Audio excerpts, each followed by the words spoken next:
Jadi apabila kita menjunjung tinggi unggah-ungguh yang ada di Jawa ini, itu mencerminkan dari mana kita berasal.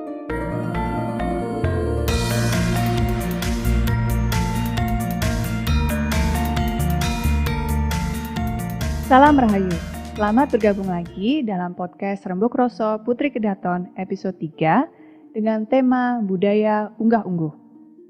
Di Rembuk Roso Putri Kedaton episode kali ini, kita tetap kembali menghadirkan Gusti Mangkubumi dengan topik Unggah-Ungguh. Oke, hai Mbak Mangku, kalau berbicara dengan unggah-ungguh atau sopan santun dalam budaya Jawa, bagaimana sih Mbak Mangku menyikapi hal ini dan apa sih pentingnya unggah-ungguh sendiri?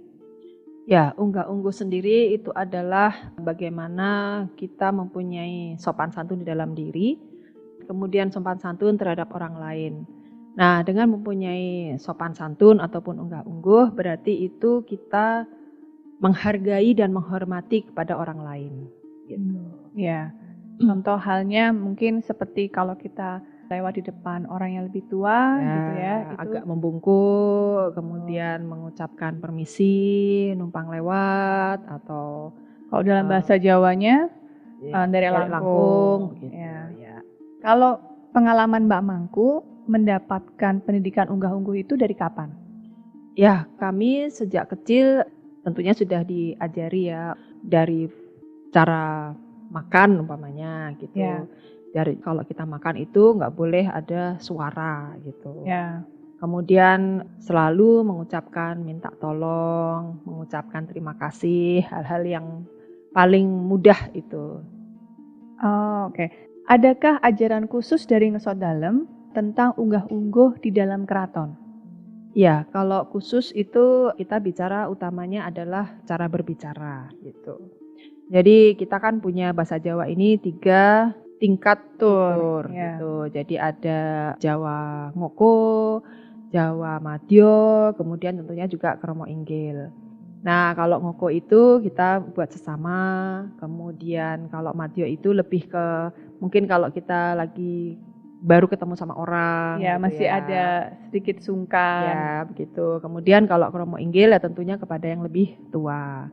Nah, kita harus mulai belajar bahasa itu dan memahami tentunya di sekolah kita mendapatkan gitu. Tapi kalau di dalam keraton kan langsung praktek nih gitu. Ya. Jadi kita harus benar-benar memahami dengan siapa kita berbicara, kemudian yang bagian mana kita harus menggunakan bahasa Jawa itu gitu. Ya, terkadang juga di dalam keraton itu walaupun orang tersebut lebih tua, tapi kita harus memosisikan diri dengan bahasa yang mana itu juga. Ya, kita dan harus terutama, tahu. Betul, dan terutama di keraton juga ada satu tingkatan lagi yaitu adalah bagongan. Ya. Yang itu memang tidak biasa di luar keraton, tidak ada malahan di luar keraton, itu khusus di dalam keraton. Oke. Kalau cerita pengalaman nih, Mbak. Kalau dibandingkan dengan kondisi saat ini, dengan berbagai keterbukaan budaya, teknologi, dan pendidikan, apakah perbedaan yang paling terlihat di mata Mbak Mangku dibandingkan dengan zaman dulu, Mbak? Kalau generasi muda yang sekarang ini, tentunya wawasan, pendidikan, teknologi, mereka bisa lebih maju dan mungkin jauh maju daripada saya waktu muda gitu. Nah, tentunya juga wawasan ataupun wawasan kita itu seluas-luasnya itu penting gitu. Kita mendapatkan pendidikan setinggi-tingginya itu penting gitu. Kita mengetahui teknologi dengan kemajuan yang sekarang ini juga penting bagi kita untuk bisa mengikuti perkembangan zaman gitu.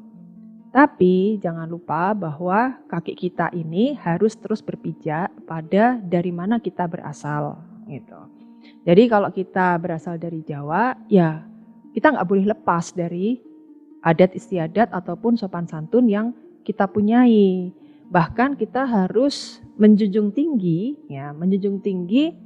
adat dan sopan santun yang kita miliki. Karena disitulah kita akan terbentuk karakter gitu, agar menjadi generasi muda ataupun pribadi yang kuat akan budayanya, tapi kita juga mempunyai wawasan yang seluas-luasnya gitu. Ya, kalau kata Mbak Hayu, itu adalah teknologi itu bukan musuh budaya, tapi budaya dan teknologi ini bisa bergandeng tangan, berkolaborasi untuk menjaga kebudayaan itu. Iya. Dan juga memperkenalkan seluas-luasnya. Kayak seperti Keraton Jogja ini, kita memulai ada keratonjogja.co.id, mulai ada Instagramnya, dan tantangannya juga tidak sedikit loh, kita punya Instagram gitu kan, dan kita punya Spotify, sekarang punya podcast ini. Nah, sekarang kalau langkah konkret dari Mbak Mangku sendiri dalam menerapkan unggah-ungguh di dalam kehidupan sehari-harinya Mbak, mungkin dalam keluarga atau dalam Mbak berorganisasi, itu seperti apa? Tentunya seperti juga yang diajarkan atau saya mengajar kepada anak-anak, mulai dari makan, kemudian cara berbicara, cara berpakaian gitu. Kemudian juga bagaimana kita harus terus bisa menghargai dan menghormati orang lain. Ya tentunya dengan cara ya kita menghargai diri kita sendiri gitu, dengan kita mempunyai sopan santun yang tinggi. Seperti tadi contoh misalnya kita mengetahui cara berbicara dengan siapa dan pakai bahasa apa gitu. Kemudian juga lewat orang tua juga harus agak menunduk gitu. Jangan dekat kemudian di depannya berdiri dengan tegak gitu. Kemudian ucapan terima kasih dan minta tolong itu sangat penting gitu. Karena kita minta bantuan kepada orang lain dan juga mengapresiasi atas bantuan tersebut gitu. Nah, sebenarnya kan sangat simpel ya, minta tolong, Pak, minta tolong, Mbak, minta tolong gitu. Setelah itu ya kita mengucapkan terima kasih. Itu tanda kita mengapresiasi apa yang sudah orang lain perbuat buat kita gitu. Ya. Dan kita berlima ini kan juga memang pendidikan semua di luar negeri ya. Tetapi walaupun kita di luar negeri pun unggah-ungguh ini kita juga bawa ke sana. Bukan unggah-ungguhnya yang di luar negeri kita bawa ke Jogja, tetapi kebalikannya ya. Karena ini juga sesuai dengan pesan yang so dalam kan, seperti itu. Ya, kita harus dengan sopan santun itu kan akhirnya juga menciptakan karakter pribadi kita.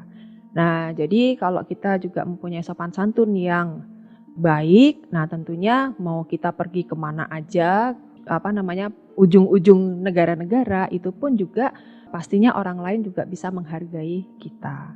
Ya, dan unggah-ungguh itu kan tidak berarti kita terus sangat formal dan sangat kaku. Unggah-ungguh itu kan merupakan karakteristiknya orang Jawa dan ini memang menjadi bagian dari keistimewaan Jogja itu sendiri. Nah, apa sih inti atau arti pentingnya unggah-ungguh itu, Mbak? Unggah-ungguh adalah karakter diri. Jadi apabila kita menjunjung tinggi unggah-ungguh yang ada di Jawa ini, itu mencerminkan dari mana kita berasal gitu. Nah tentunya juga kita harus bangga terhadap unggah-ungguh ataupun sopan santun yang diajarkan oleh leluhur kita dimanapun kita berada.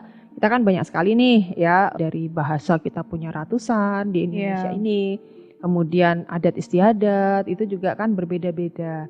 Nah disitulah keberagamannya, kemudian disitulah kita bisa saling menghargai satu sama lain, kemudian menghormati masing-masing sopan santun ataupun adat istiadat yang mereka ataupun kita punyai gitu.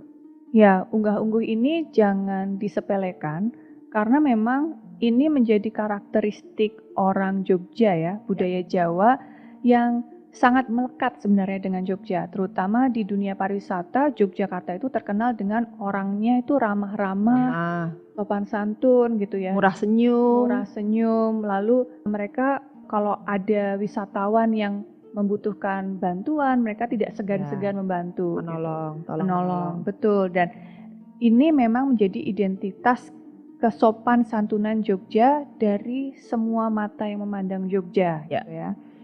Dan mungkin kalau kita teruskan perbincangan yang tentang unggah-ungguh ini bisa panjang ya Mbak. Jadi mungkin ada nggak pesan Mbak Mangku kepada generasi muda nih yang mungkin sudah mulai mengecilkan sopan santun tersebut? Kalau mengecilkan sopan santun itu jelas tidak boleh gitu. Tapi bagaimana kita harus mengadop sopan santun itu sendiri.